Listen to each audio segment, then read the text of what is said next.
America అధ్యక్షుడిగా Donald Trump రెండోసారి బాధ్యతలు చేపట్టగానే డాలర్ డ్రీమ్స్ కి నిజమైన గండం మొదలైంది. కొత్తగా తీసుకొచ్చిన H1B వీసా $1,00,000 ఫీజు నిబంధన ఏకంగా పెద్ద స్పీడ్ బ్రేకర్ గా మారిపోయిందని చెప్పాలి.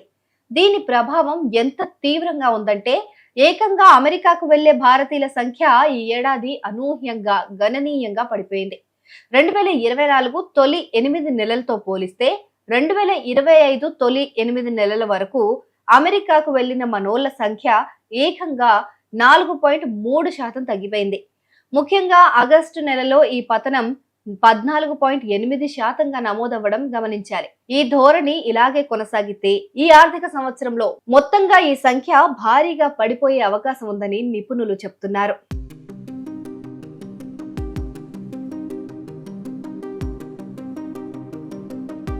ఇక వీసా నిబంధనల ప్రభావం విద్యార్థులపైన తీవ్రంగా పడింది. అమెరికా అంతర్జాతీయ వాణిజ్య విభాగం గణాంకాల ప్రకారం ఈ ఏడాది మొదటి 8 నెలల్లో విద్యార్థి వీసా పైన అమెరికా వెళ్లిన భారతీయుల సంఖ్య 1,77,435. ఇది గతేడాది ఇదే సమయంతో పోలిస్తే 26.1% తక్కువ కావడం గమనార్హం. ఇక పర్యాటక వీసాలపైన వెళ్లిన వారి సంఖ్య కూడా 9.98 లక్షలుగా నమోదైంది. ఇది కూడా గతేడాదితో పోలిస్తే 2.7% తక్కువ. ఇక విద్యార్థులు, పర్యాటకులు తగ్గటంతో మొత్తం సంఖ్యలోనే భారీ తగ్గుదల కనిపిస్తోంది.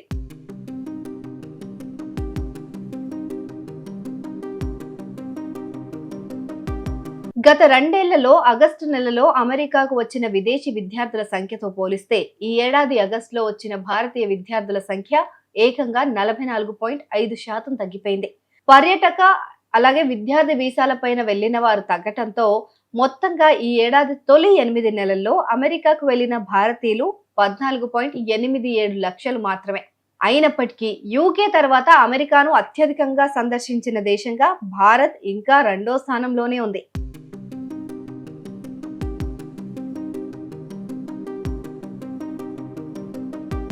ఇక 2022 నుంచి అమెరికాకు వెళ్తున్న భారతీయుల సంఖ్య భారీగా పెరుగుతూ వచ్చింది. అయితే ట్రంప్ నిబంధనల కారణంగా ఈ ఏడాది ఆ సంఖ్య గణనీయంగా తగ్గే అవకాశం ఉందని విశ్లేషకులు అంచనా వేస్తున్నారు. అమెరికా ఆర్థిక సంవత్సరం ముగిసే ఈ సెప్టెంబర్ నెలలో సాధారణంగా వలసలు ఎక్కువగా ఉంటాయి. కానీ ఈసారి సెప్టెంబర్లో కూడా వలసలు భారీగా తగ్గితే మొత్తం సంఖ్య 21 లక్షలు దాటకపోవచ్చని అంచనా వేస్తున్నారు. అంటే కొత్త నిబంధనలు టాలెంట్ ను అమెరికాకు దూరం చేస్తున్నాయనే స్పష్టమైన సంకేతం కనిపిస్తోంది.